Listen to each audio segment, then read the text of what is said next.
नमस्कार, मैं हूं एडवोकेट डॉक्टर अजय कुमार पांडे और इस वक्त आप देख रहे हैं 4C सुप्रीम लॉ पार्टनर का यह कानूनी चैनल। एक तरफ T20 वर्ल्ड कप में भारत के बल्लेबाज अपनी शान और शौकत और करतब दिखा रहे हैं और दूसरी तरफ भारत की अदालतों में भी बल्लेबाजी हो रही है एक महान बड़े क्रिकेटर और उनकी पत्नी के बीच। जी हाँ, मैं बात कर रहा हूं मोहम्मद सामी क्रिकेटर केस की। मोहम्मद सामी क्रिकेटर केस में सुप्रीम कोर्ट ने उनकी पत्नी की याचिका पर उन्हें नोटिस जारी किया है, क्योंकि उनकी पत्नी हसीन जहां ने केस को ट्रांसफर करने की याचिका सुप्रीम कोर्ट ने लगाई है। क्या सुप्रीम कोर्ट में आने वाले दिनों में क्रिकेटर मोहम्मद शमी की मुश्किलें बढ़ सकती हैं? क्या उनकी पत्नी हसीन जहां ने चला है एक बड़ा कानूनी चाल? आइए इन पूरे मुद्दों पर करते हैं हम चर्चा विस्तार से। मसला एक क्रिकेटर उसकी पत्नी का नहीं है। मसला इस संबंध में संविधान क्या कहता है, कानून क्या कहता है, मुस्लिम लॉ में पत्नी का हक और हुकूक क्या है, हिंदू लॉ क्या कहता है, क्रिश्चियन लॉ क्या कहता है। इन सारी बातों को बड़ी बारीकी से, गंभीरता से और गहराई से इस एपिसोड में मैं आपके सामने रखने का प्रयास करूंगा। तो आइए आज निकलकर क्रिकेट की मैदान से हम चलते हैं सुप्रीम कोर्ट के रूम तक, जहां आमने सामने हैं मोहम्मद सामी अपनी पत्नी हसीन जहां के। मामला क्या है? उनकी पत्नी हसीन जहां ने सुप्रीम कोर्ट में याचिका दाखिल करके उनके ऊपर घरेलू हिंसा, मेंटेनेंस, एलिमनी के जो मामले कलकत्ता की अदालत में चल रहे थे उसको दिल्ली ट्रांसफर करने की मांग की है, याचिका लगाई है। सुप्रीम कोर्ट ने उनकी इस याचिका में सब्सटेंस देखते हुए मोहम्मद सामी को नोटिस जारी करके पूछा है कि आखिर इस याचिका को कलकत्ता से दिल्ली क्यों नहीं ट्रांसफर कर दिया जाए। क्या यह सिर्फ सुविधा का मामला है या उनकी पत्नी ने चली है एक रणनीतिक कानूनी चाल? नोटिस जारी हो गया है। सवाल यह है कि क्या यह केस अब कलकत्ता से दिल्ली शिफ्ट होगा, और अगर होता है तो इसके पीछे का कानूनी गेम क्या है? यह विवाद यूं तो नया नहीं है। सालों पहले हसीन जहां ने मोहम्मद सामी पर घरेलू हिंसा, उत्पीड़न और मेंटेनेंस से जुड़े आरोप लगाए थे। मामला कोलकाता में चल रहे हैं। डोमेस्टिक वायलेंस एक्ट के तहत सीआरपीसी की धारा 125 के तहत मेंटेनेंस का मामला भी उनकी पत्नी हसीन जहां ने दाखिल कर रखा है। अब हसीन जहां ने सुप्रीम कोर्ट का दरवाजा खटखटाया है। उनकी मांग है कि इस पूरे मामले को कलकत्ता से दिल्ली ट्रांसफर कर दिया जाए। क्यों? वो क्यों ऐसा चाहती हैं? उनका कहना है कि वो ऐसा इसलिए चाहती हैं कि अब वो अपनी नाबालिग बेटी के साथ दिल्ली में रह रही हैं। बच्ची की पढ़ाई दिल्ली में हो रही है। उनके लिए कोलकाता हर तारीख पर जाना संभव नहीं है। दिल्ली से कोलकाता की दूरी कम से कम 1500 किलोमीटर है, जो कि उनके लिए कठिन है। आर्थिक और मानसिक पारिवारिक दबाव उनके ऊपर अलग से है। दूसरी तरफ मोहम्मद सामी एक अंतर्राष्ट्रीय क्रिकेटर हैं, देश विदेश की यात्रा करते हैं। उनके लिए क्या दिल्ली, क्या कलकत्ता, वो दिल्ली में भी आसानी से इस केस को फेस कर सकते हैं, ऐसा पत्नी का तर्क है, ग्राउंड है अपने याचिका को कलकत्ता से दिल्ली ट्रांसफर कराने की। फिलहाल इस पर सुप्रीम कोर्ट ने कोई फैसला नहीं दिया है। इस पर नोटिस जारी किया है। इसका मतलब है कि कोर्ट ने इस याचिका को गंभीरता से लिया है और अब सामी को अगली तारीख से पहले इसमें जवाब दाखिल करना होगा। यहां पर यह समझना अति जरूरी है कि नोटिस जारी होने का मतलब यह नहीं होता कि केस ट्रांसफर ही होगा। यह सिर्फ प्रक्रिया की शुरुआत होती है, लेकिन यह एक संकेत है कि मामला अब राष्ट्रीय स्तर पर न्यायिक समीक्षा के दायरे में आ चुका है। अब असली सवाल, ट्रांसफर पिटीशन में सुप्रीम कोर्ट किन बातों को देखता है, तवज्जो देता है? सबसे पहले जो बात सुप्रीम कोर्ट जब इस तरह की ट्रांसफर याचिका उस समक्ष आती है तो यह देखता है कि कन्वीनियंस ऑफ पार्टीज, जो पार्टीज हैं, दो हस्बैंड और वाइफ, या जहां जो भी पार्टीज कंसर्न है, लेकिन यहां पे हस्बैंड और वाइफ, तो किसके लिए यह ट्रांसफर अधिक असुविधाजनक होने जा रहा है। सबसे बड़ी बात जो सुप्रीम कोर्ट इसमें देखता है वह है सर्वोपरि चाइल्ड वेलफेयर का एंगल। अगर बच्चा नाबालिग है और वह इस पिटीशन का अंग है और उसकी पढ़ाई, उसकी स्थिरता, उसकी मानसिक स्थिति, यह सुप्रीम कोर्ट के सामने सबसे अहम सवाल होता है। और फिर सुप्रीम कोर्ट यह भी विचार करता है कि अगर यह मामला ट्रांसफर नहीं हुआ या नहीं किया गया तो क्या दूसरी पार्टी को फेयर ट्रायल का अवसर मिलेगा?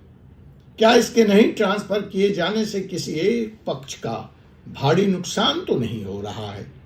और last but not the list, balance of convenience, किस पक्ष पर ज्यादा बोझ पड़ेगा अगर यह मामला ट्रांसफर न किया जाए या कर दिया जाए? मैट्रिमोनियल और घरेलू हिंसा मामलों में अक्सर सुप्रीम कोर्ट का झुकाव पत्नी की तरफ देखा गया है। तो इस आधार पर अगर आप मुझसे कहें तो मैं 100% कह सकता हूं कि यह मामला अब कलकत्ता से दिल्ली ट्रांसफर हो जाएगा। अब यह 1 डेट में हो, 2 डेट में हो, 3 डेट में हो, इतना ही। क्योंकि इसमें एक और महत्वपूर्ण एंगल है, सिर्फ पत्नी ही इन्वॉल्व नहीं है, बच्चा इन्वॉल्व है और बच्चा दिल्ली में रह रहा है और उसकी पढ़ाई भी दिल्ली में हो रही है। यह फैक्टर आते ही सुप्रीम कोर्ट मोहम्मद सामी की तरफ से कोई भी ग्राउंड, कोई भी तर्क बिल्कुल नहीं सुनने जा रहा है। तो it's like a open and shut case. Yes, कई फैसलों में यहां तक कहा गया है कि महिला को बार बार लंबी दूरी की यात्रा करने के लिए मजबूर करना न्याय संगत नहीं। कई बार हमने पति की तरफ से वकीलों को पैरवी करते समय यह कहते देखा है, सुना है कि अगर आर्थिक नुकसान का या आर्थिक स्थिति का मामला है तो पति अपने पैसे से हवाई जहाज की टिकट, रहने की व्यवस्था इत्यादि करने को तैयार है। लेकिन मुझे नहीं लगता कि इस केस में चूंकि एक नाबालिग बच्चा इन्वॉल्व है, यह मोहम्मद सामी क्रिकेटर के वकीलों का तर्क काम आएगा। लेकिन केस है, जजमेंट आया नहीं है, यह मेरा अंदाज है, मेरा कानूनी विश्लेषण है। हर केस के अलग तथ्य होते हैं और उन तथ्यों के आधार पर हर केस एक नया केस होता है और वह तय होता है। तो अगर मोहम्मद सामी इस केस में यह साबित करने में सफल रहे कि इस केस के दिल्ली ट्रांसफर होने से उन्हें गंभीर कानूनी या प्रक्रियात्मक नुकसान होगा, तो कोर्ट एक बैलेंस वर्क करने की पूरी चेष्टा करेगा, कोर्ट संतुलन बनाने की पूरी चेष्टा करेगा। अब अक्सर कोर्ट में कानून और फैक्ट्स के अलावा जो तीसरी बात होती है या जो महत्वपूर्ण बात होती है वह होती है रणनीति। हर कोर्ट की एक अपनी रणनीति होती है, कानून और फैक्ट्स तो वही रहते। तो अब अगर हम इस केस में कानूनी रणनीति की बात करें तो यह महज सुविधा का मामला नहीं, यह कानूनी दबाव बनाने की बात है। और ऐसा अक्सर पत्नी की तरफ से जो वकील केस लड़ रहे होते हैं वह करते हैं, ताकि समझौते की भारी भरकम रकम पति से ली जा सके। आउट ऑफ कोर्ट सेटलमेंट का दबाव बने पति के ऊपर। दिल्ली में केस लाने का मतलब है मोहम्मद सामी के केस में खासकर मीडिया की नजर और ज्यादा उनके ऊपर तेज होगी। जैसा आप देख रहे हैं, केस आया नहीं और मैं इस पे वीडियो बना रहा हूं।